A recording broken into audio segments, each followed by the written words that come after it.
US dollar నేలచూపులు చూస్తోంది. గతవారం భారీగా పెరిగిన డాలర్ విలువ ఇప్పుడు కుప్పకూలిపోతోంది. ఇజ్రాయెల్, ఇరాన్ మధ్య యుద్ధం సమయంలో గర్జించిన యుఎస్ డాలర్ కాల్పుల విరమణ ఒప్పందం తర్వాత భారీ స్థాయిలో పడిపోయింది.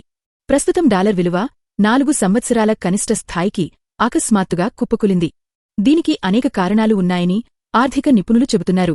ప్రధానంగా అమెరికాలో పెరుగుతున్న ద్రవ్యోల్బణం, ఆర్థిక మాంద్యం వచ్చే అవకాశాలు కనిపిస్తుండటంతో డాలర్ బలహీనపడుతోంది.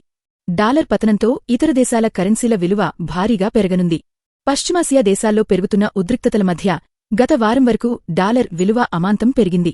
ట్రంప్ చేసిన కాల్పుల విరమణ ప్రకటనతో డాలర్ విలువ తగ్గడం ప్రారంభమైందని రాయిటర్స్ నివేదిక తెలిపింది. ఈరోజు అమెరికా స్టాక్ మార్కెట్ ట్రేడింగ్లో డాలర్ విలువ దాదాపు 4 ఏళ్ల కనిష్ట స్థాయికి చేరుకుంది. అమెరికా డాలర్ ఇండెక్స్ 97.48కి పతనమైంది. డాలర్ పతనం వల్ల యూరో భారీగా పుంజుకుంది. దాని విలువ ప్రస్తుతం 1.1700 యూరోలకి చేరుకుంది. ఈ ఏడాది పాలసీ రేట్లలో మరింత తగ్గింపు అంచనాలు పెరగడం వల్ల డాలర్ బలహీనపడిందని North America macro strategy head Steve Englander తెలిపారు. దీంతోపాటు అమెరికా అధ్యక్షుడు డొనాల్డ్ ట్రంప్ విధించిన సుంకాలు కూడా డాలర్ పతనానికి కారణమవుతున్నాయి. దీని కారణంగా దేశంలో ద్రవ్యోల్బణం పెరుగుతుందనే భయాన్ని ఇంగ్లాండర్ వ్యక్తం చేశారు. ట్రంప్ యొక్క సుంకాల విధానాలు ప్రపంచ మార్కెట్లో అనిశ్చితికి కారణమయ్యే అవకాశాలు ఉన్నాయని విశ్లేషకులు జేపీ మోర్గాన్ కూడా చెబుతున్నారు. అమెరికా అధ్యక్షుడు ట్రంప్ వాణిజ్య విధానంపై తీసుకుంటున్న నిర్ణయాలు అమెరికా ఆర్థిక వ్యవస్థను ప్రభావితం చేస్తున్నాయి.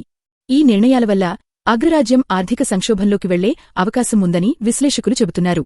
దీంతో డాలర్ విలువ కూడా భవిష్యత్తులో ఇంకా పతనమయ్యే అవకాశాలు ఉన్నాయని తెలిపారు.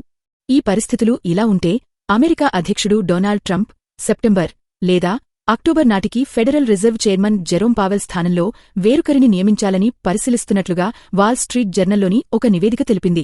కాగా పావెల్ పదవీకాలం మే 2026లో ముగుస్తుంది.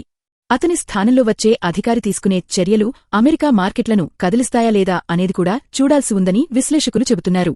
ఇక యూరప్లోని నాటో మిత్రదేశాలు కీలక నిర్ణయాన్ని ప్రకటించడంతో యూరో విలువ ఒక్కసారిగా పెరిగింది. వారి ప్రకటన ఏంటంటే 2025 నాటికి రక్షణ వ్యయాన్ని జీడీపీలో 5% పెంచడం. దీంతో డాలర్తో పోలిస్తే యూరో విలువ ఒక్కసారిగా పెరిగి 0.7% బలపడి $1.174కి చేరుకుంది. మరో కరెన్సీ పౌండ్ కూడా అదే తేడాతో పెరిగి $1.376 వద్ద ట్రేడ్ అవుతోంది.